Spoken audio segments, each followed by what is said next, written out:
The silent calm of the lake cabin was shattered, not by a summer storm, but by the relentless pounding on the door. It was the sound of fury, entitlement, and a final desperate violation. She was the one, the HOA's self-appointed queen, demanding entry, convinced she had caught a property violation so egregious it justified her breaking every rule. She didn't just rattle the lock, she bypassed it, stepping into a world she thought she controlled. But what she didn't realize was that the only person waiting to greet her wasn't me, but a man who held the power to dissolve her entire reign. She trespassed to catch a petty violation, but walked straight into a federal investigation. But every Eden has its overseer, and in Pine Hollow, the keeper of the gates was a woman named Eleanor. Eleanor didn't own the lake. She owned the Homeowners Association rule book. She was the long-time, unopposed president, a figure who had slowly and systematically tightened her grip on the community's operations. Initially, the rules were simple, ensuring property values remained high and views were unobstructed.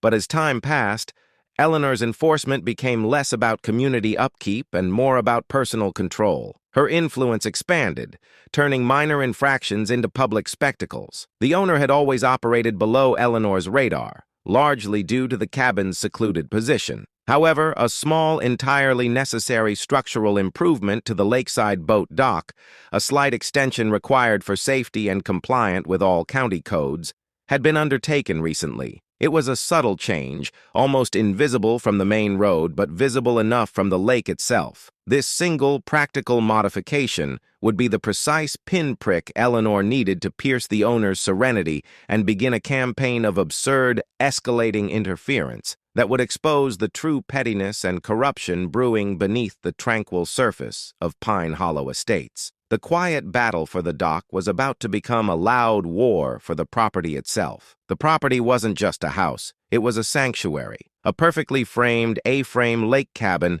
nestled deep in the wooded privacy of the Pine Hollow Estates. For years, the owner had poured time and passion into this place. It was the escape hatch from the relentless pace of city life, a place defined by the scent of pine needles, the gentle lapping of water on the small private dock, and the absolute freedom of the remote setting. This wasn't a crowded vacation spot.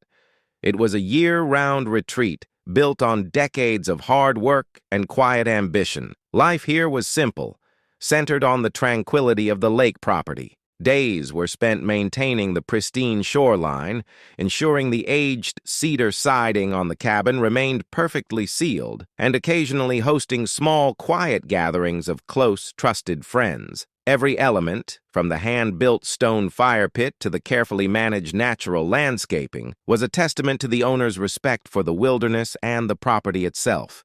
It was peaceful, isolated, and entirely the owner's domain. The owner's simple, compliant adjustment to the dock was the tripwire that snapped Eleanor's focus onto the secluded lake cabin. It began, as all petty power struggles do, with a piece of paper. Not a cordial letter, but a formal, aggressive notice taped directly to the front door's cedar siding.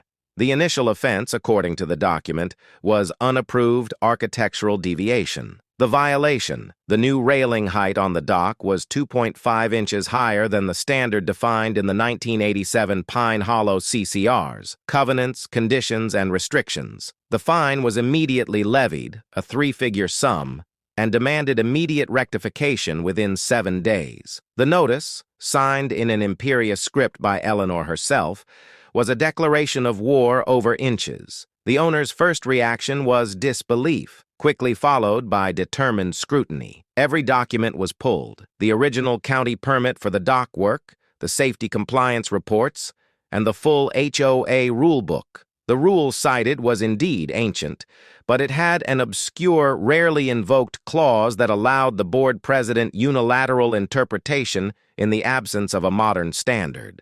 A clause clearly tailored to grant Eleanor precisely this kind of arbitrary power. A respectful, evidence-based appeal was drafted. The owner argued that the increased height was a modern safety requirement mandated by current state code for docks of that size, thus overriding the antiquated HOA rule. The appeal was not just rejected, it was returned with a fresh notice. The fine was doubled, and a new, more bizarre violation was added: unauthorized use of heavy machinery within 200 feet of the protected lake shore. This new fine, levied simply for the act of constructing the dock, was exorbitant. This wasn't about the dock anymore. It was about the owner's perceived defiance. Eleanor had now spotted a target and was applying pressure with surgical bureaucratic malice. The next salvo arrived a week later. Not a fine, but a mandatory directive. The notice demanded the installation of a specific type of decorative,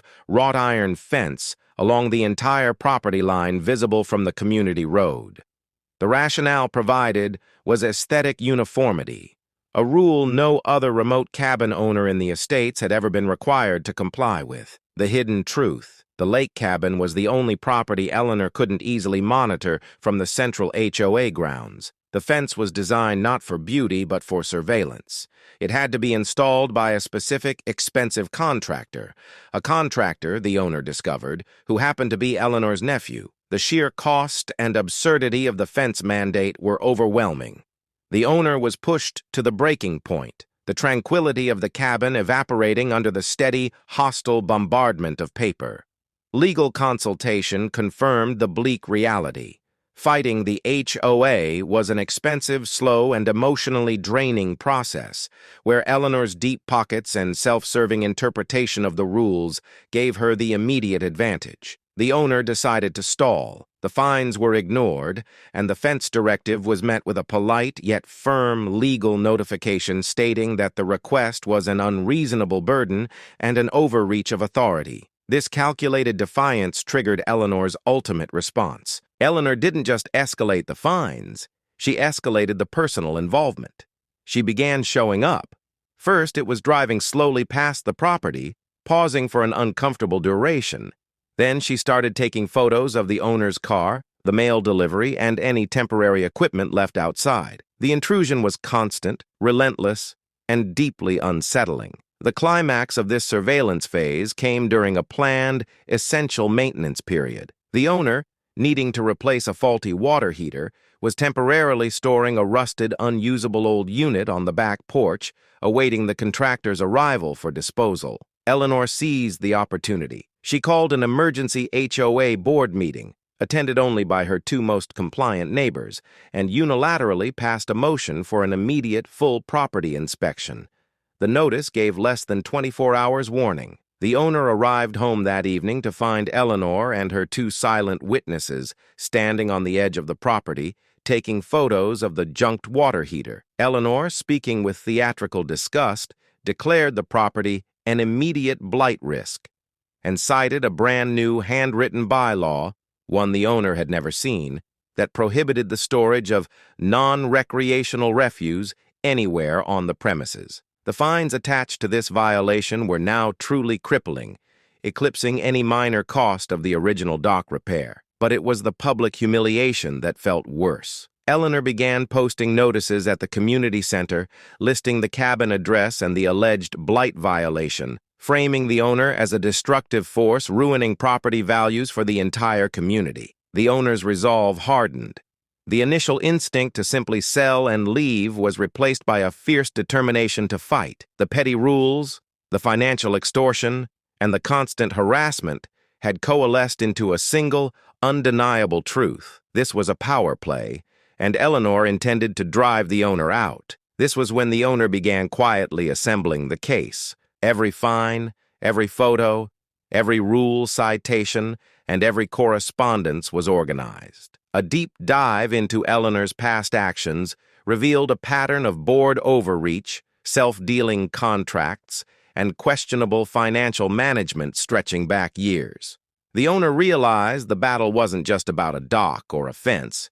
It was about exposing the rot at the core of the entire Pine Hollow HOA. What the owner needed now wasn't a local lawyer, but a higher authority, someone who dealt with fraud and abuse of power on a statewide level. The research led to an avenue far beyond petty neighborhood politics, an avenue that handled governance oversight and serious consumer protection issues. The groundwork was laid. The owner had lured Eleanor into a cycle of escalating tyranny. All that was left was to wait for the final, inevitable, and most foolish move Eleanor would make. The stage was set, and the owner knew the antagonist was about to take the bait, not knowing the trap was about to spring shut, sealing her fate with a single brazen act of trespassing. The lake cabin, usually bathed in the soft, diffused light of the morning sun filtering through the pines, felt charged that day. It was a calculated risk, a deliberate invitation.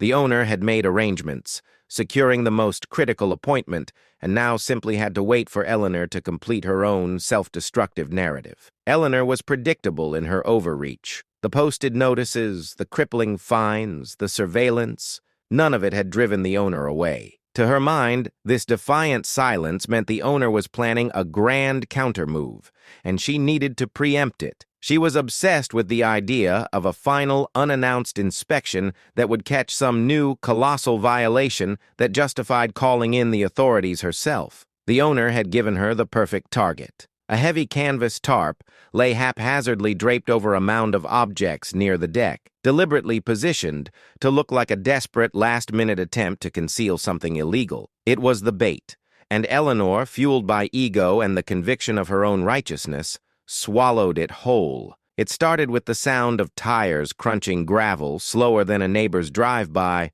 more purposeful. Then the creak of a car door, followed by heavy, authoritative footsteps that paused at the edge of the property line. The owner, seated inside, didn't move, instead watching the reflection of the shadow lengthening beneath the door. Eleanor didn't bother with the bell this time. The first noise was the sharp, forceful thump of her shoulder against the door. Then, the frantic jiggling assault on the lock itself. She had brought a lock-picking tool, a pathetic, flimsy thing disguised as a multi-tool, and was using the full weight of her self-importance to force entry. The owner, with agonizing patience, waited until the moment the latch clicked and the door shuddered inward. The breach. Eleanor burst in, framed in the doorway by the blinding sunlight behind her. She was a figure of absolute, unbridled fury.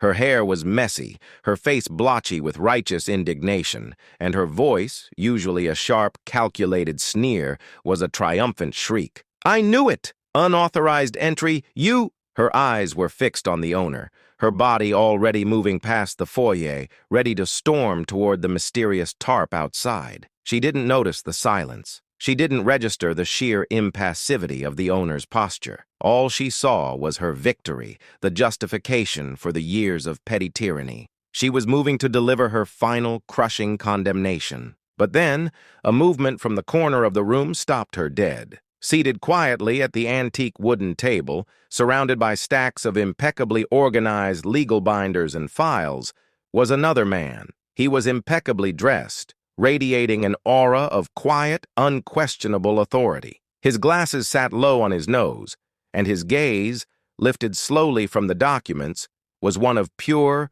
measured professional contempt. Eleanor's shriek died in her throat. Her body, taut with aggression, instantly went slack. She recognized him. Everyone in the state, everyone in governance, knew the face of the man who ran the most powerful office in consumer protection and government oversight. It was Elias Thorne, the state attorney general. The revelation. The owner leaned back, a slow, deep breath finally escaping, the tension of the last year finding its release in this single perfect moment of frozen silence. The atmosphere, once thick with Eleanor's petty rage, was instantly replaced by a cold, dreadful gravity. "Eleanor," the owner stated, their voice steady and calm, "I believe I asked you not to disturb the proceedings." Eleanor couldn't speak. Her eyes darted from the attorney general to the owner, to the stack of labeled binders which contained years of documented HOA abuses, including herself dealing with her nephew's construction company, and the unilateral, unauthorized fine structures. She finally understood the trap. The owner had not been quietly retreating. The owner had been meticulously building a case for massive corruption and negligence against the HOA, culminating in a formal, high-level review by the state AG's office. The AG, Elias Thorne, finally spoke, his voice low, firm, and entirely without emotion. "Ms. Eleanor, You have just committed felony criminal trespass into a private residence during a sealed ongoing state investigation into your organization's financial practices. This action is now part of the record. The full, shocking weight of her action hit her. She hadn't just broken a petty HOA rule, she had interfered with a state-level investigation. The penalty for the trespassing was now insignificant compared to the catastrophic legal fallout of obstruction. The owner had lured her to commit a crime on camera in front of a state witness. On the very day the evidence was being finalized, the owner stood up, walking toward the shattered door, calmly blocking Eleanor's attempt to retreat. The physical confrontation was silent, yet more powerful than any shouted argument. "You came in here looking for a $50 fine for a water heater," the owner stated, the words slicing through the silence. "You found a violation that is going to cost you everything." Eleanor's face crumpled. The tyrannical mask shattered, replaced by raw, paralyzing terror. All the years of unchecked power, the petty rules, the financial arrogance, it all collapsed on her in that instant. She had gone from the queen of her little lake kingdom to a material subject in a state criminal inquiry. She did not leave the cabin under her own volition. The resolution had begun, ushered in by the quiet authority of the state attorney general and the satisfying cold finality of her own ultimate self-betrayal. The petty drama was over. The era of justice had arrived. The sight of the state attorney general's team processing the scene was the final, devastating image that cemented the resolution. Eleanor's trespassing, captured not only by the cabin's subtle security system, but witnessed by the highest-ranking state legal official present, was the catalyst the investigation needed to move from discovery to enforcement. The owner had planned for months, patiently enduring the mounting fines and psychological warfare, knowing that unchecked arrogance would eventually lead the antagonist to make one fatal, foolish mistake. The aftermath was swift, silent, and absolute: the collapse of the reign. Within 48 hours, the Pine Hollow Homeowners Association was effectively put under legal receivership. This wasn't a temporary suspension, it was a full governmental intervention. The state attorney general's investigation, which the owner's diligent documentation had sparked, had revealed a pattern of misappropriation of funds, self-dealing contracts, including the mandatory use of Eleanor's nephew's expensive inferior construction company, and the systematic use of unauthorized, crippling fines as a tool of personal coercion rather than community maintenance. Eleanor was immediately stripped of her presidency and all authority. The charges were not merely civil. The combination of the financial crimes and the blatant obstruction of a state investigation, the dramatic trespassing, led to criminal proceedings. The owner, having provided the state with an airtight year-long ledger of abuses, never had to step into a local small claims court. The battle for the $50 dock fine was entirely overshadowed by the multi-million-dollar fraud case that ensued. The community reaction was a mix of shock and quiet relief. Many residents had endured years of Eleanor's micro-tyranny, but fear of retribution had kept them silent. Now, with the official legal shield of the state protecting them, dozens of homeowners came forward with their own stories of arbitrary rules, unjust fines, and threats that had destroyed the sense of community. The quiet, secluded cabin had become the unlikely epicenter of justice. The original fines levied against the owner, totaling thousands of dollars for the dock, the alleged blight, and the fence mandate, were immediately nullified. More importantly, the owner was reimbursed for the time, legal consultations, and emotional distress. The funds clawed back from the HOA's reserves that Eleanor had overseen. The long-term consequence. The most satisfying outcome was the structural change to Pine Hollow Estates itself. Under the state's direct supervision, the HOA underwent a complete, necessary purge. The archaic, self-serving rulebook was completely rewritten, emphasizing clear, objective standards and removing the loopholes that allowed for unilateral, arbitrary interpretation. The board was dissolved and replaced by a temporary, professional management company that operated under strict oversight and transparency. The owner's dock remained exactly as it was, structurally sound, safe, and entirely legal. The fence mandate was, of course, retracted. The lake cabin returned to its intended state, a sanctuary. For the owner, the victory was deeply meaningful. It wasn't about the money or the property values. It was about the principle, the refusal to surrender personal freedom to petty, small-scale tyranny. The cost was high in terms of stress and time, but the payoff was the restoration of peace and the knowledge that one person's meticulous documentation could dismantle a corrupt, entrenched system. The takeaway. In every neighborhood, there is a line between maintaining standards and abusing power. HOA disputes are often not about the color of a shed or the height of a fence.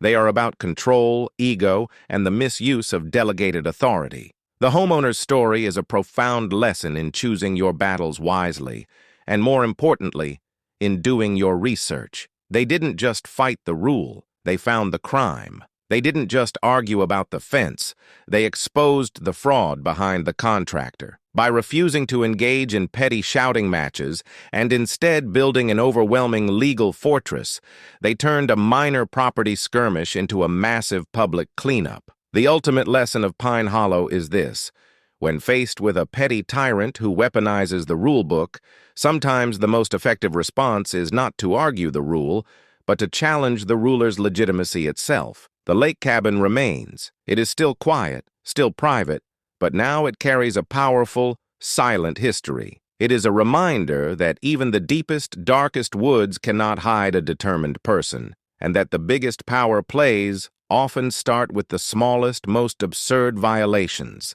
How many homeowners out there are still quietly suffering under a petty tyrant, not realizing that the biggest weapon they possess is a notebook and the phone number to a higher authority?